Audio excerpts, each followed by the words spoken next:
Good morning, good day, church day, Lord day. I'm Brother Cesar Capistrano.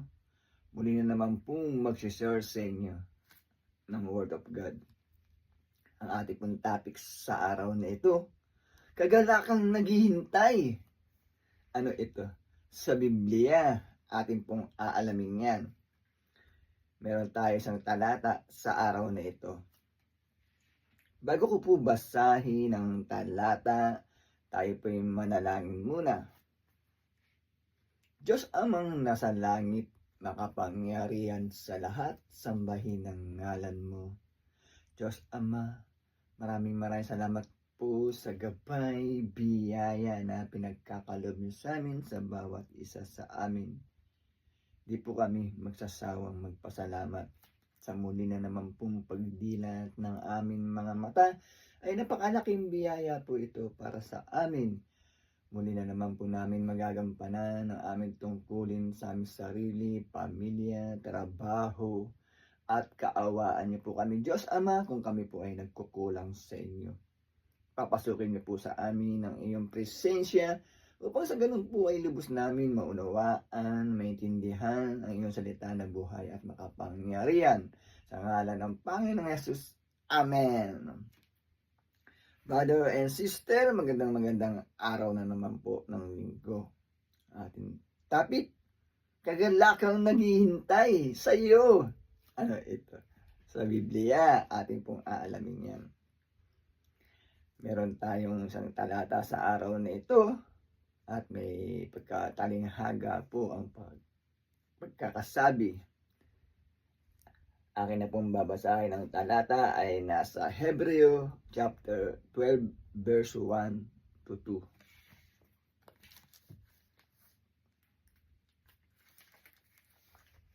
Verse 1.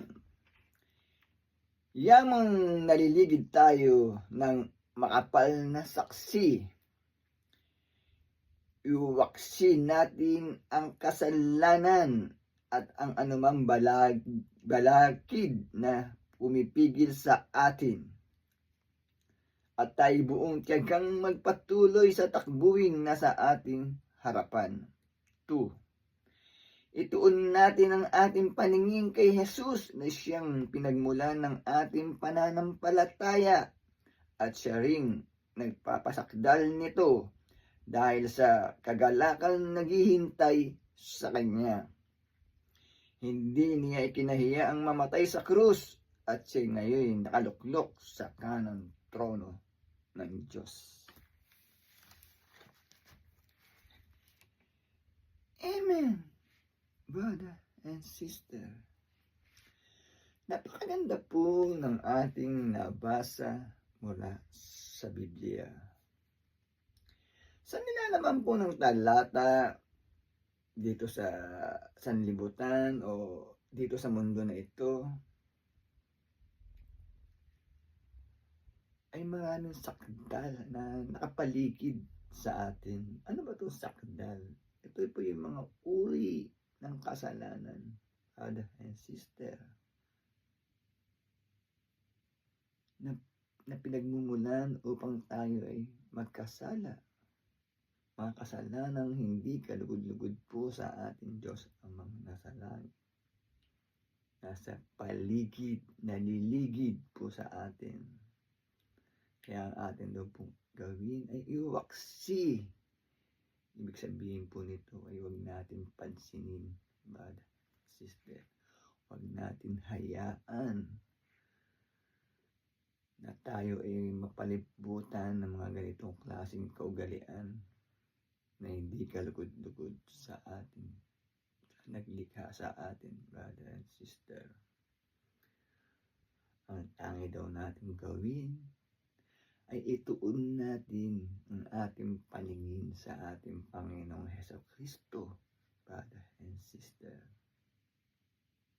Ang ibig sabihin, kung ano po ang ginawa o pinagkagawa ng ating Panginoong Hesukristo nung nandito pa siya sa lupa, nandito pa siya sa sanlibutan, ay doon po natin itingin ang ating paningin. Kumbaga, gayahin natin, sundin natin ang mga aral na naiwan sa atin ng ating Panginoon sa Kristo nung nandito pa siya sa sanlibutan. Brother and sister, maraming aral na mababasa mula sa Biblia, mga aral ng ating Panginoon sa Kristo. Brother and sister, doon natin ituon ang ating paningin. Ayan po ang nilalaman ng talata na nabasa natin mula sa Biblia. At ang pinakamahalaga ay kagalakang naghihintay sa atin. Kumbaga ang Panginoong Jesucristo nang nandito pa sa lupa, ang kanyang nasa isip ay kagalakang naghihintay din sa kanya. Nagampanan kung ano ang mga inuutos ng kanyang ama. Kagalakan na makasama sa kaharian ng Diyos. Ngayon ang ating Panginoon Jesucristo nasa kanang trono, brother and sister. Tayo naman po, kagalakang hinihintay natin sa pagsunod o pagtuon sa paningin. Ituon natin ang ating paningin kay Panginoong Jesucristo. Ang kagalakang naghihintay naman po sa atin ay maisama po tayo sa kaharian ng ating Diyos Amang nasa langit. Napakaganda po ng ating nabasa mula sa Biblia. Kaya po sana huwag po tayo manawa magkinig every Sunday na aking pong ibinabahagi na salita ng Diyos na buhay at makapangyarihan, upang sa ganun po ay magkaroon tayo ng kaalaman, gabay at control dito sa sanlibutan. Brother and sister, magtatapos na po ating topic, tayo po yung manalangin muli.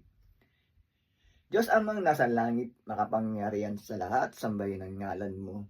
Maraming salamat po, nakapagpakinig na naman po kami ng iyong salita na buhay at makapangyarihan na nagbibigay lakas po sa aming katawan at espiritual.